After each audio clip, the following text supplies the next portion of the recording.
আসসালামু আলাইকুম প্রিয় ষষ্ঠ শ্রেণীর শিক্ষার্থীরা, আশা করি সবাই অনেক ভালো আছো। তো আজকের ভিডিওতে আমরা আলোচনা করব এই অনুশীলনী 4.1 প্রশ্নগুলো নিয়ে। তো তার আগে আমরা এই যে কাজ 1, এই কাজ 1টি সমাধান করব। তো আজকে হচ্ছে পর্ব নম্বর 4। যারা গত পর্বগুলো দেখো নাই, তোমাদের দেখার সুবিধার্থে এই ভিডিও ডেসক্রিপশন বক্সে সেই পর্বগুলো একটি প্লেলিস্টে লিঙ্ক দেওয়া আছে, তোমরা সেখান থেকে সেই পর্বগুলো দেখে আসতে পারো। তো বিশ্বক্ষেত্রে চলো, এখানে এই যে কাজ 1, এখানে 3টা দেওয়া আছে, 1, 2, 3। তো প্রথমে কাজ একে কি বলছে, সহগ নির্ণয় করো, ক খ গ এইগুলো। তো আমরা জানি যে হচ্ছে এই যে চলকের সাথে যেটা গুণ আকারে থাকে সেটা হচ্ছে চলক। তো চলো আমরা এই সমাধান করে আসি। তো চলো, এখন আমি তোমাদের একটি সাদা পেজ নিয়ে এই সাদা পেজে এটা সমাধান করে দিচ্ছি। তো এখানে ক নাম্বারটা এইভাবে লিখবে যে 6x ছিল, তো এটাকে কি বলছে, সহগ নির্ণয় করতে।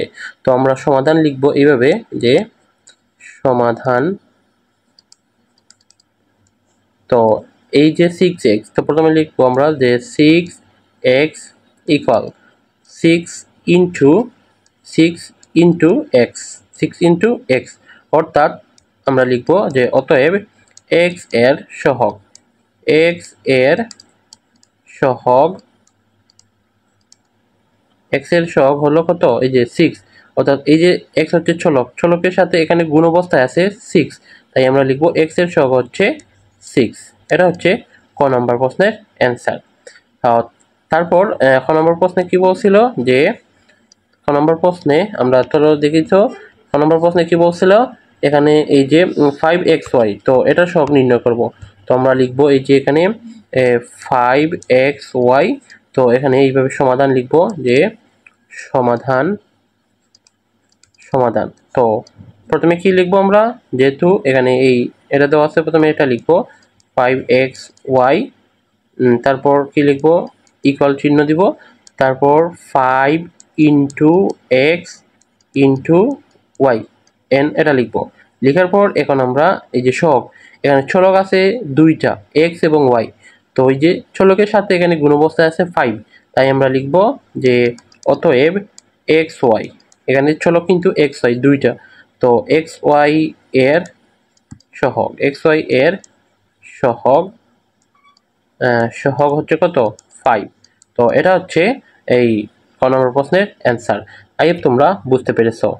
দেন এখানে এই যে গ নম্বর প্রশ্নে কি বলছে যে এক্স ওয়াই জেড, সো এখানে এক্স ওয়াই জেড বলছে, তো আমরা এটা সমাধান করব। এখানে আমি ক নম্বর লিখছি যে এক্স ওয়াই জেড, তো আমরা সমাধান এইভাবে লিখব যে সমাধান। তো প্রথমে আমরা এটা লিখব যে এক্স ওয়াই জেড, লেখার পর এখানে আমাদের যেই সংখ্যা প্রতীক, এখানে সংখ্যা প্রতীক কোনো কিছু নেই। তো আমরা ধরবো যে কোনো কিছু দেওয়া না থাকলে, অর্থাৎ কোনো সংখ্যা প্রতীক যদি না থাকে, তাহলে আমরা 1 ধরে নিব। তাই আমরা লিখব 1 ইন্টু, এখানে চলক হচ্ছে X Y Z, X Y Z.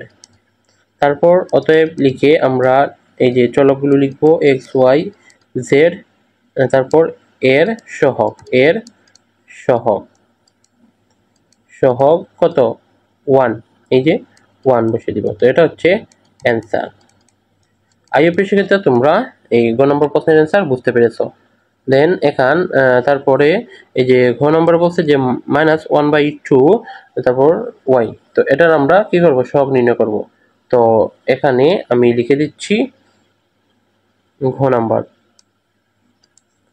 তো লিখবো কি যে -1/2, তারপর হচ্ছে ওয়াই। দেন কি করব আমরা, এটা এখানে সমাধান লিখব। আমি এই যে নিচের গুলো এগুলো মুছে দিচ্ছি।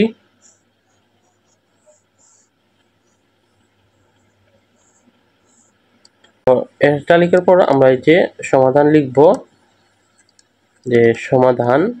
প্রথমে এটা লিখব যে -1/2, তারপর হচ্ছে ওয়াই। তো এখানে ইকুয়াল দিব, ইকুয়াল দিয়ে এই যে এখানে সংখ্যা প্রতীক হচ্ছে -1/2, এটা লিখব -1/2, তারপর ইন্টু দিব ওয়াই। তো এখন এখানে চলক হচ্ছে ওয়াই, তো ওয়াই এর চলক কত হবে, তো অতএব লিখব ওয়াই এর সহগ, ওয়াই এর সহগ হলো, ওয়াই এর সহগ হলো কত, এই যে -1/2, -1/2, এটা হচ্ছে অ্যান্সার। সো তো আই হোপ শিক্ষার্থীরা তোমরা এই যে কাজ একে যে প্রশ্নগুলো দেওয়া ছিল এগুলো আই হোপ তোমরা বুঝতে পেরেছো।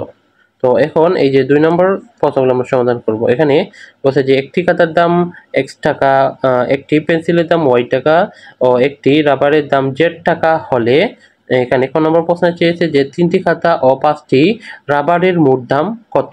তো চলো প্রিয় আমরা ক নম্বর প্রশ্নটি সমাধান করে আসি। তো এখানে আমি তোমাদের ক নম্বর প্রশ্নটি সমাধান করে দেখাচ্ছি। তো আমরা এই যে এভাবে লিখবো যে ক এর উত্তর।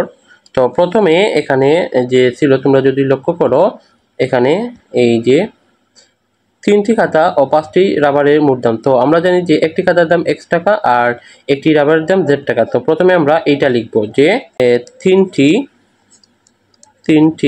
খাতার দাম, 3টি খাতার দাম, একটি খাতার দাম যেহেতু x টাকা 3টি খাতার দাম হবে কত 3x টাকা।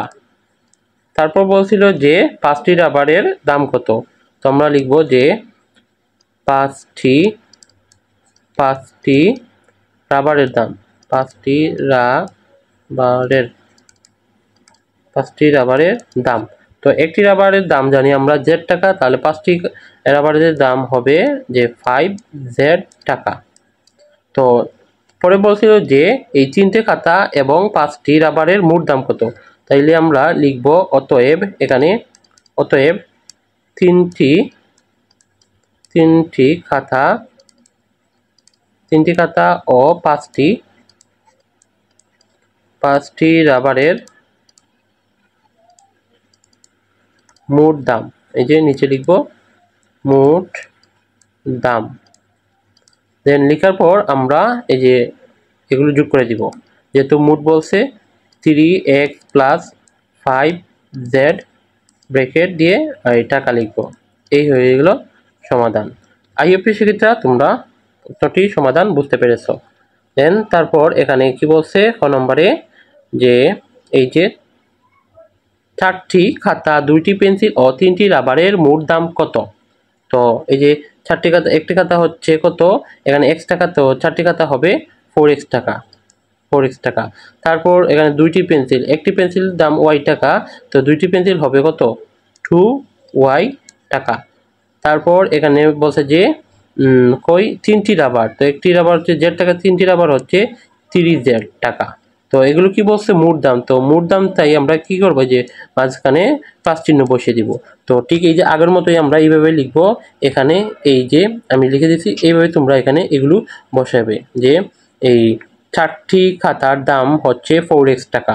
দেন আবার নিচে লিখবে যে 2টি এই পেন্সিলের দাম হচ্ছে 2y টাকা। তারপর নিচে লিখবে যে এই 3টি এই রাবারের দাম হচ্ছে 3z টাকা। এগুলো লেখার পর তারপর লিখবে অতএব 4টি খাতা 2টি পেন্সিল ও 3টি রাবারের দাম হচ্ছে এত টাকা। আগে তোমরা এটা সমাধান করতে পারবে। তারপর ঘ নম্বরে বলছে 6টি খাতা ও 9টি পেন্সিলের মোট দাম। তো এটার মতোই সেম, যে প্রথমে লিখবে যে 6টি খাতার মোট দাম। এখানে 6টি খাতার মোট দাম হচ্ছে যেহেতু একটি খাতার দাম x টাকা, 6টি খাতার দাম হবে 6x টাকা। দেন তারপর এখানে 9টি পেন্সিল, একটি পেন্সিলের দাম y টাকা হলে 9টি পেন্সিলের দাম হবে 9y। তো তারপর কি বলছে যে মোট দাম মানে কি প্লাস। তো এই যে এটাই হচ্ছে অ্যান্সার। আইএপি সেক্ষেত্রে তোমরা এটা সমাধান বুঝতে পেরেছো। তো তারপর এখানে 3 নম্বর প্রশ্নে কি বলছে যে সাংখ্যিক সহগ বিশিষ্ট কয়েকটি বীজগণিতীয় রাশি লেখো। তো প্রিয় চলো এই যে 3 নম্বর প্রশ্নের সমাধানটি আমি তোমাদের এখানে লিখে দিচ্ছি। তো এই যে এখানে লিখে দিচ্ছি। তো 3 নম্বর এখানে বলছে যে সংখ্যাগুলো সাংখ্যিক সহগ লিখতে। তো প্রথমে আমরা এখানে লিখব যে সাংখ্যিক সহগ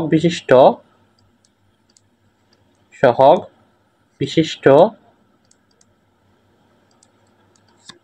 বীজগণিতীয়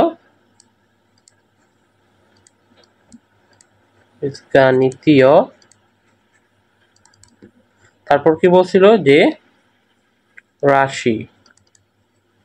বীজগণিতীয় রাশি হলো, এই কথা আমরা প্রথমে লিখব।